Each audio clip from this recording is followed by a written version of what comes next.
오늘 본문을 통해서 반응을 결정하라라는 제목을 가지고 함께 말씀의 은혜를 나누겠습니다. 여러분 그림 한번 띄워주시면 처음 그림을 한번 띄워주시면은 저 그림을 잘 보시기 바랍니다. 저 그림을 통해서 보면은 A라고 쓰여진 블록이 있고 B라고 쓰여진 블록이 있죠.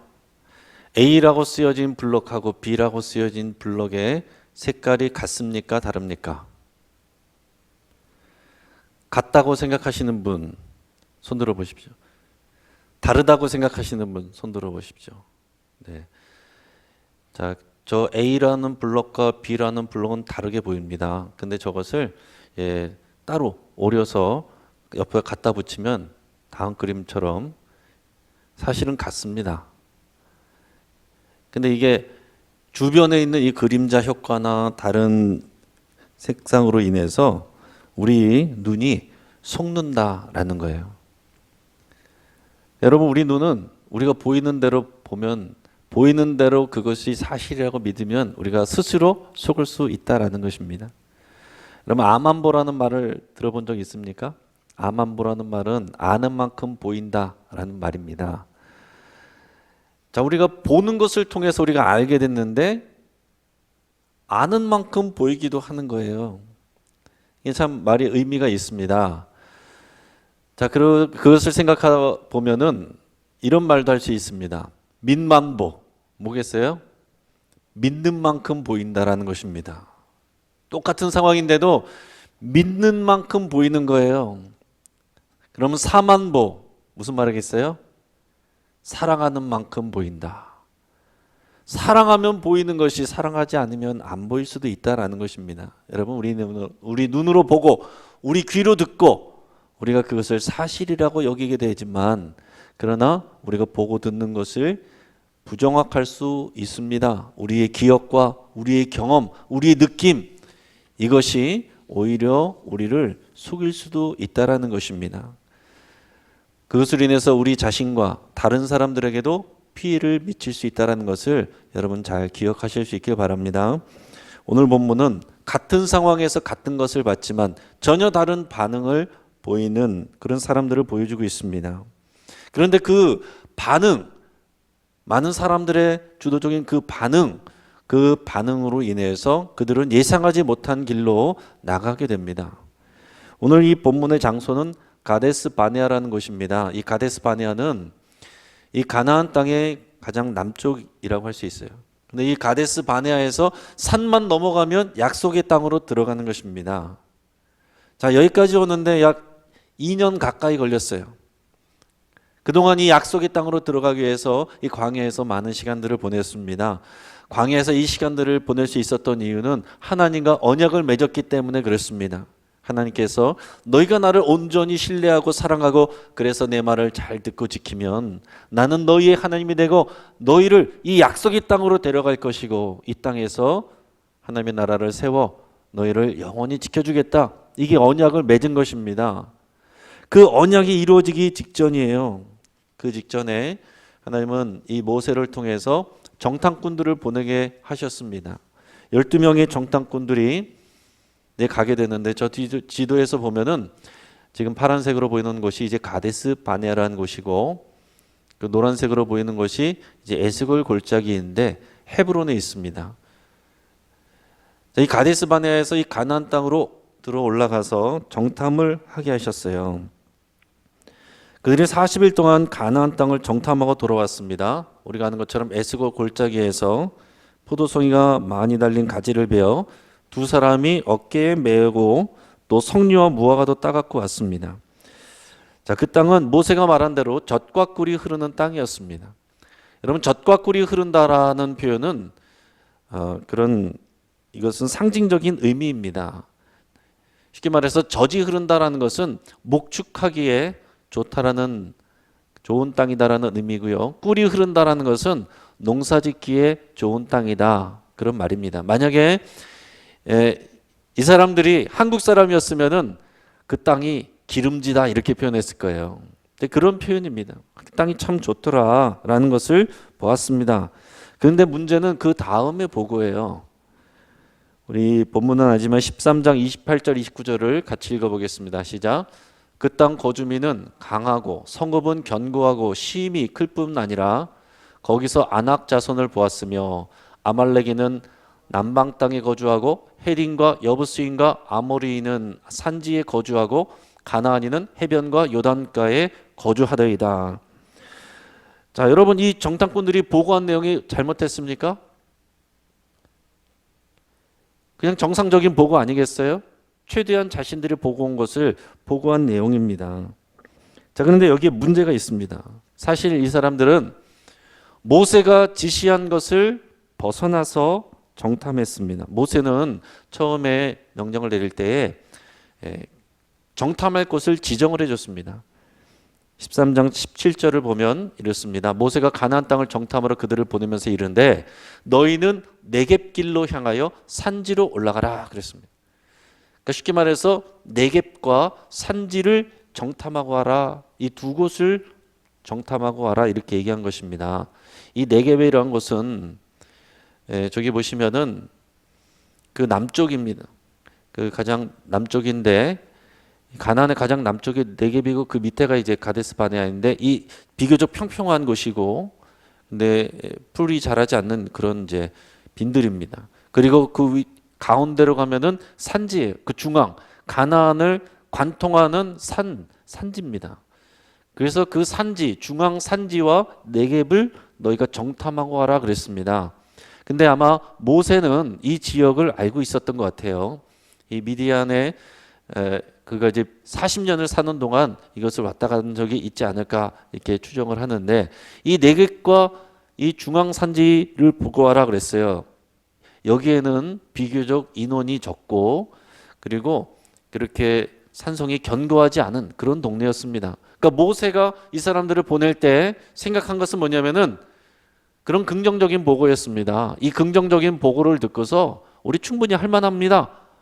이런 보고를 기대했을 텐데 실상은 그것이 아니었다는 것입니다. 그리고 이 보고 내용은 그 중앙 산지를 벗어나서 이 지중해 해변가 그리고 요단강 그 주변에 있는 그곳에 있는 내용들을 더 중점적으로 보도했습니다. 그곳에는 거인 족속들이 살고 있고 그리고 성읍이 견고하게 그렇게 쳐져 있는 그런 곳이었어요.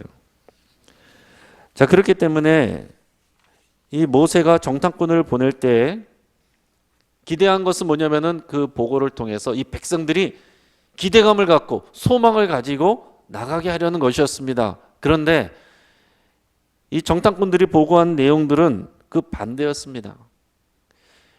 그래서 그 모세가 정해준 것 이상의 것들을 보고함으로 인해서 믿음이 아직 성숙하지 않은 백성들에게 두려움을 주게 되었다라는 것입니다. 이 10명의 정탐꾼들은 나름대로 자신들이 열심히 한다고 생각하고 더 많은 것을 했겠죠. 이 사람들이 보고한 내용은 사실입니다. 객관적인 내용이에요. 그러나 여러분, 때로는 우리가 모든 것을 우리가 알아야 될 것 같지만 그렇진 않아요. 우리가 그 모든 정보들을 사실 수용할 만한 믿음만큼만 아는 것이 중요한 것입니다. 여러분, 예를 들어서 산에 올라가는데 산에 처음 올라가는 산의 초보가 등산의 초보가 너무 힘들어가지고 도대체 목적지가 얼마나 남은 거예요? 이렇게 물어봤을 때 자, 리더가 얘기해 주는데 객관적으로 얘기해 준다고 해서 아직 3분의 1도 안 왔어 라고 얘기를 해주는 게 낫겠습니까? 이미 많이 왔어. 조금만 힘을 내면 곧 도착할 수 있어 라고 얘기해 주는 게 좋겠어요. 앞에서 얘기한 것은 객관적인 보고이지만은 오히려 뒤에 희망을 주고 격려해 주는 이 메시지가 오히려 이 초보자들에게는 더 필요한 것입니다. 그뿐만 아니라 이 정탐꾼들은 자신들의 두려움을 객관적인 사실인 것처럼 보고를 했습니다. 13장 33절에 보면 이렇게 되어 있습니다. 민수기 13장 33절에서 거기서 아닙니다. 그 전의 건데 거기서 네피림 후손인 아낙 자손의 거인들을 보았나니 우리는 스스로 보기에도 메뚜기 같으니 그들이 보기에도 그와 같았을 것이니라 그렇게 되어 있습니다. 네, 이거 아니고요. 내려주시고 아마 제가 이 말씀은 제가 전달 안 한 것 같아요. 그러니까 이 13장 33절에서 내가 안악 자손들의 거인들을 보았더니 그들은 우리가 스스로 보기에도 우리는 그들 앞에서 메뚜기 같았고 그들이 우리를 볼 때도 메뚜기처럼 보았을 것이다 라고 보고를 했습니다. 자, 이것은 뭡니까? 이것은 자신들의 주관적인 생각인 거죠. 자, 앞에서 이 사람들이 보고했는데 뭐라고 그랬습니까? 강하다, 그들은 견고하다, 그들의 성읍은 힘이 크다 이렇게 얘기했어요. 그런데 여러분 잘 생각해 보십시오. 이것은 객관적인 말인 것 같지만 사실은 주관적이고 상대적인 표현인 것입니다. 강하고 견고하고 크다라는 것은 이것은 상대적인 거예요. 그리고 또 우리가 스스로 보기엔 메뚜기 같다. 이거는 그야말로 주관적인 평가죠. 그리고 그들이 우리를 볼 때도 메뚜기처럼 볼 것이다 라고 하는 것은 그야말로 주관적인 과장이고 추정하는 것입니다. 그러니까 여러분 우리는 모든 것을 알 때 어떤 소식과 정보를 들을 때 그냥 우리가 들리는 대로 거기에대로 그냥 그대로 반응하면 안 되는 것입니다. 이 정탐꾼들의 보고를 듣고서 백성들의 반응이 어땠는지 이제 우리가 같이 보겠습니다. 이런 내용들을 들었을 때 이 백성들의 반응은 첫째는 두려움이었어요. 우리 1절 말씀을 같이 읽어보겠습니다. 자, 시작. 온 회중이 소리를 높여 부르짖으며 백성이 밤새도록 통곡하였더라. 부르짖고 통곡했다. 여기서 부르짖다는 말은 부르짖어 기도했다는 말이 아닙니다. 원망을 쏟아낸 거예요. 무섭다고 두렵다고 우리 큰일 났다고 그렇게 소리 지르고 있는 것입니다. 여러분 사람의 심리가요. 괜찮은 사람도 옆에 있는 사람들이 막 무섭다 두렵다 막 그러면은 덩달아서 두려운 마음이 들게 돼 있어요. 나는 괜찮았는데 옆에 있는 사람들이 자꾸 그러면 더 그렇게 되는 것입니다. 내 자신도 가만히 있으면은 어느 정도 괜찮아질 텐데 내 입으로 자꾸 이거 어떡하냐 큰일 났다 우리 난리 났다 소리를 자꾸 내뱉으면 그 소리를 자기가 듣고 그것이 더 강화되고 이것이 그렇게 되는 것입니다. 자, 그 다음 반응은 뭐였냐면 원망이었습니다. 2절 말씀을 같이 읽어보겠습니다. 자, 시작. 이스라엘 자손이 다 모세와 아론을 원망하며 온 회중이 그들에게 이르되 우리가 애굽 땅에서 죽었거나 이 광야에서 죽었으면 좋았을 것을. 아멘. 자, 그들은 원망한 것입니다. 원망했어요. 그들이 이렇게 원망을 하면 그렇게 되는 것입니다. 여러분 말도 안 되는 소리를 하게 됩니다. 사람은요 원망하는 마음이 들면 말도 안 되는 소리를 하게 됩니다. 여기서 뭐라고 그랬습니까? 애굽 땅에서 차라리 죽었으면 좋았을 것을, 차라리 광야에서 죽었으면 좋았을 것을. 애굽 땅에서는 고통스러워했고 구원해달라고 그랬고 광야에 있을 때는 빨리 약속의 장소로 가기를 원했지만 지금 원망하는 마음이 들으니까 자신의 판단이 다 바뀌어버리는 거예요. 말도 안 되는 소리를 하게 되는 것입니다. 자기 스스로 객관적이지 않는 바르지 않은 그런 말들, 판단과 생각과 말을 내뱉게 된다는 것입니다. 원망의 마음에 붙들려 있으면 그렇게 된다는 거예요. 자, 세 번째는 뭡니까? 억측하게 됩니다. 3절 보겠습니다. 어찌하여 여호와가 우리를 그 땅에서 인도하여 칼에 쓰러지게 하려는가? 우리 처자가 사로잡히리니 애굽으로 돌아가는 것이 낫지 아니하랴. 자, 원망하는 마음이 드니까 이제는 억측을 하는데 하나님이 우리를 불러서 칼에 맞아 죽게 하려고 우리를 불러냈다라는 것입니다. 우리 처자들이 잡힐 것이라고 말해요. 이건 그냥 자기들의 생각입니다. 애굽으로 돌아가는 것이 그러니 낫지 않겠느냐? 잘못된 여러분 자기의 그 생각과 그 억측으로부터 나오는 판단과 거기에 나오는 그런 말들입니다. 자, 네 번째는 뭡니까? 네 번째는 분노예요. 이 모든 것들의 결과는 분노입니다. 10절 말씀을 읽어보겠습니다. 시작. 온 회중이 그들을 돌로 치려 하는데 그때에 여호와의 영광이 회막에서 이스라엘 모든 자손에게 나타나시니라. 아멘. 자, 분노했습니다. 이 사람들이 분노했어요. 회중이 두려움과 원망을 넘어서서 억측하더니 분노에 휩싸여 가지고 돌을 들어서 자신들의 리더인 모세와 아론을 쳐서 죽이려고 했습니다. 자, 이에 반해서 우리가 아는 것처럼 여호수아 갈렙의 반응은 무엇이었습니까? 그 반응은 한마디로 표현해서 믿음과 소망과 담대함이었습니다. 우리 8절 9절 말씀을 같이 읽어보겠습니다. 시작. 여호와께서 우리를 기뻐하시면 우리를 그 땅으로 인도하여 들이시고 그 땅을 우리에게 주시리라. 이는 과연 젖과 꿀이 흐르는 땅이니라. 다만 여호와를 거역하지는 말라. 또 그 땅 백성을 두려워하지 말라. 그들은 우리의 먹이라. 그들의 보호자는 그들에게서 떠났고 여호와는 우리와 함께 하시느니라. 그들을 두려워하지 말라. 아멘. 자, 이 여호수아 갈렙의 말을 들어보십시오. 그들은 우리의 먹이라. 그들의 보호자는 이미 떠났다. 그러나 우리 하나님은 우리와 함께 계신다. 이 말은 객관적인 것입니까? 어떤 객관적으로 증명할 수 있는 증거가 있는 것입니까? 아니에요. 이것은 믿음의 판단이고 믿기로 결단하는 의지입니다. 객관적인 데이터를 믿고 판단하는 것이 아니라 하나님의 약속을 믿고 내가 그 약속을 신뢰하기로 결단하고 의지하는 것입니다. 내 반응에 대해서도 내 감정에 대해서도 하나님을 신뢰하기 때문에 잠잠하며 평안하기로 결정하고 결단하는 것입니다. 과연 그들은 두렵지 않았을까요? 그들 마음에 정말 하나도 두려운 마음이 없었을까요? 아니에요. 두려운 마음도 있었을 수 있습니다. 인간적으로. 두려운 마음이 있을 수 있어요. 그게 문제는 아닙니다. 두려운 상황이 있으면 우리가 두려운 마음이 들 수 있어요. 그거는 하나님 앞에서 나쁜 게 아니에요. 인간적이고 우리의 연약함이죠. 그러나 그것을 그 다음에 어떻게 소화하고 반응하느냐, 이것은 우리의 결정이고 우리의 수준이고 우리의 믿음입니다. 결정을 해서 우리가 입 밖으로 내뱉는 것은 그것은 우리의 책임이 되는 것입니다. 두려워할 수는 있지만은 두려워하지 않기로, 하나님이 우리를 지켜주신 것을 신뢰하기로, 그렇게 내가 결정하고 결단하고 담대하기로 내가 이렇게 의지를 갖는 거예요. 이게 중요하다는 것입니다. 사랑하는 여러분, 오늘 말씀을 통해서 여러분 이것을 잘 기억하실 수 있길 바랍니다. 우리 상황을 통제할 수 없어요. 여러분, 상황을 통제하려고 하시지 마시고, 그러나 똑같은 상황 속에서도 우리의 반응을 우리가 통제할 수가 있습니다. 똑같은 상황이고 똑같은 뉴스이고 똑같은 데이터지만, 그러나 어떤 사람은 이 10명의 정탐꾼들과 그들의 말을 들은 대다수의 백성들은 어떻게 했습니까? 그들은 염려하고 두려워하고 억측하고 분노했습니다. 반대로 여호수아와 갈렙은 똑같은 데이터와 뉴스지만 그러나 그들은 소망을 가졌습니다. 담대하기로 결정을 했어요.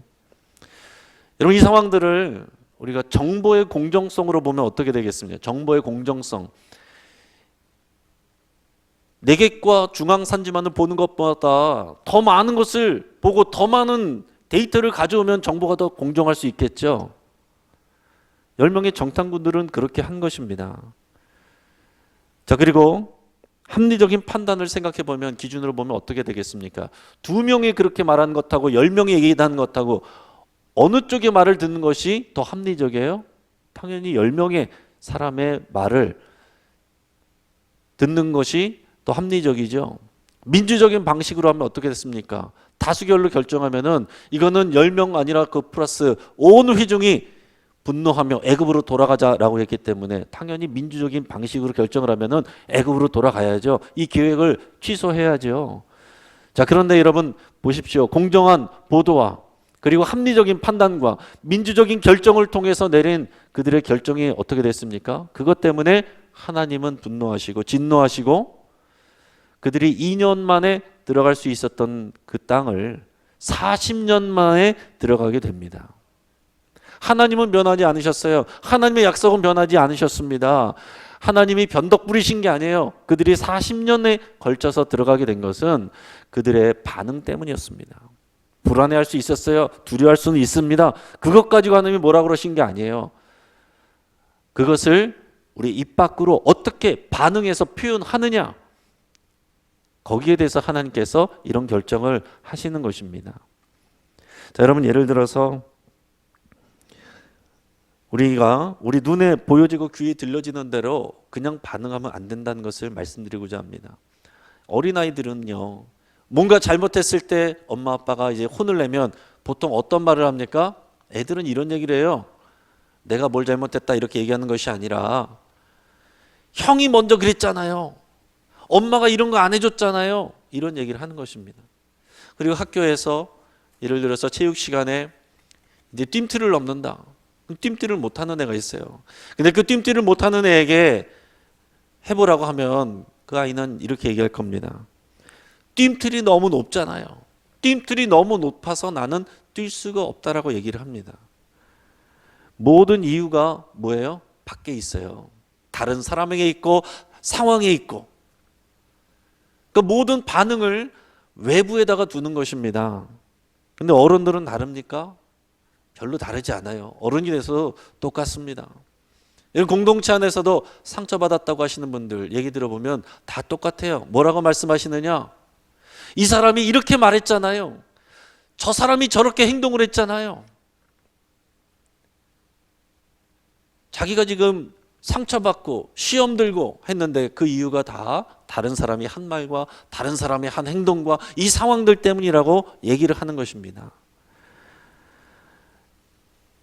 여러분, 우리가 상처를 받는 것에 대해서 상처받는 것 다 저 사람이 나에게 상처를 줬다고 여러분 말씀하시지만, 그러나 상처받지 않을 수도 있는 거예요. 똑같은 말과 똑같은 행동, 똑같은 상황 속에서 어떤 사람은 상처받지 않는 것입니다. 상처받는 것은 내가 상처를 받도록 내 마음을 그렇게 상처받도록 내가 결정했기 때문에 상처를 받는 거예요. 상처를 받지 않기로 여러분들이 여러분의 반응을 결정하실 수 있습니다. 여러분, 이제 이렇게 말씀하시길 바라요. 나는 상처받지 않기로 결정했어. 저 사람이 어떤 말을 하더라도 잘 알지 못하는 말을 할지라도 나는 하나님의 귀한 존재야, 귀한 자녀야, 이렇게 말씀하실 수 있길 바라요. 또 상황이 내 뜻대로 되지 않을 때 우리들은 얘기합니다. 계획이 틀어지고 그럴 때마다 낙심하고 두려워하고 원망합니다. 후회합니다. 그러나 그때 이렇게 얘기하시기 바랍니다. 나는 두려워하지 않기로 결정했어. 하나님은 실수하지 않으시고 실패하지 않으셔. 나는 하나님의 약속, 하나님의 선하심을 믿고 신뢰하기로 결정했어. 여러분, 이렇게 말씀하실 수 있길 바랍니다. 사랑하는 여러분, 우리가 남들이 말하는 대로, 보여지는 대로 그냥 그대로 우리가 끌려가고 반응하는 것은 수동적인 사람이에요. 그러나 반대로 믿음이 있다는 것은 뭡니까? 믿음이 있다는 것은 내 마음의 반응을 주도적으로 내가 결정을 하는 것이에요. 내가 보여지는 것, 들려지는 것, 다른 사람들의 의견들, 여러 가지 뉴스와 언론들, 그러나 그 가운데서 내 마음을 지키기로 결정하는 것, 두려워하지 않기로 담대하기로 결정하는 것, 그것은 우리가 할 수 있다라는 것입니다. 사랑하는 여러분, 지금 이 코로나 기간으로 인해서 우리는 여러 가지 계획들이 다 흐트러졌고 오늘 승급식도 이렇게 간소하게 마쳤습니다. 이런 상황들, 여러분들의 여러 가지 계획들, 여러분의 삶 속에서 일어나는 예상치 못한 일들, 건강의 문제들, 재정의 문제들, 관계의 문제들, 그러나 그 상황 가운데서 우리는 믿음을 가지고 우리 마음의 반응을 결정할 수 있습니다. 나는 하나님을 신뢰하기로 결정했어. 하나님은 선하시고 하나님은 인자하시면 나에게 영원하셔. 하나님은 절대 실수하지 않으셔. 나는 하나님을 믿고 담대하기로 결정했어 라고 말씀하시는 저 여러분들 될 수 있기를 주의 이름으로 축복합니다.